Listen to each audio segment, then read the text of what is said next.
Video শুরুতেই সবার কাছে ক্ষমা চাইছি, কারণ এই ভিডিওটা হচ্ছে কালী পূজার দিনের ভিডিও। আর কালী পূজার দিন কী কী হয়েছিল এই ভিডিওর মাধ্যমে দেখতে পাবে। আর এত দেরি করে দেওয়ার কারণ হচ্ছে আমার বেটার শরীরটা খারাপ ছিল কালী পূজার পর থেকে, সেই জন্যে। তো তোমরা দেখো এই ঘাসগুলো কি করবি জেঠি? ও আরে তো এটা কি ওরে? গুঁড়ি ওঠে। আর এগুলা মানে দুয়ারে দুয়ারে দিবি নাকি? কটা করে ঘাস দিবি? দুটা করে আর একটা করে পিঠা। ও কাঁঠাল পাতগুলো কোথায় যে রাখলি?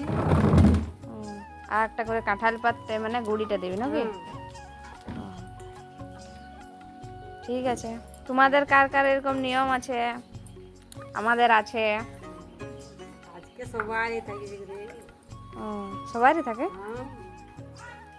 ঠিক আছে, যার যার আছে একটু কমেন্ট করে জানাবে।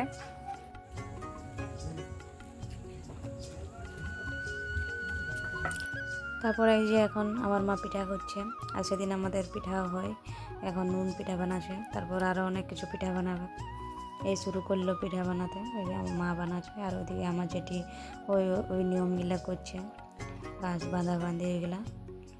তারপরে এখন আমি আর আমার বেটা লাগিয়ে গেছি মোমবাতি ধরাতে। ধরছেই নেই মোমবাতি, মোমবাতিগুলো ধরছে মানে দাঁড়াচ্ছে না।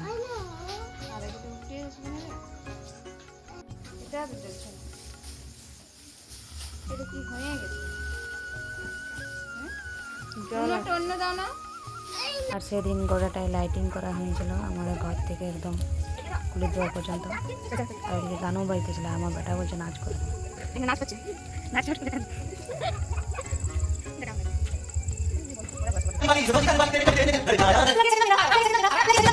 তারপরে এখন চলে এসেছি আমাদের গায়ের কালী মেলা। আর আমি তো উপাস করেছিলি, সেই জন্য ধূপ দিতেও এসেছি, ভোগ তো সব নিয়ে মা এসেছে আর কাকি এসেছে, আরও আমাদের ঘরে ছেলেগুলো সবাই আছে।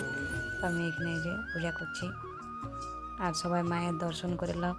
আর প্রতি বছরে এখানে আমাদের ঠাকুর হয় কালী মেলাতে। ভিডিওটা যদি তোমাদের ভালো লাগে লাইক করো, কমেন্ট করো, আর চ্যানেলটা সাবস্ক্রাইব করে দাও। দেখা হবে পরের ব্লগে।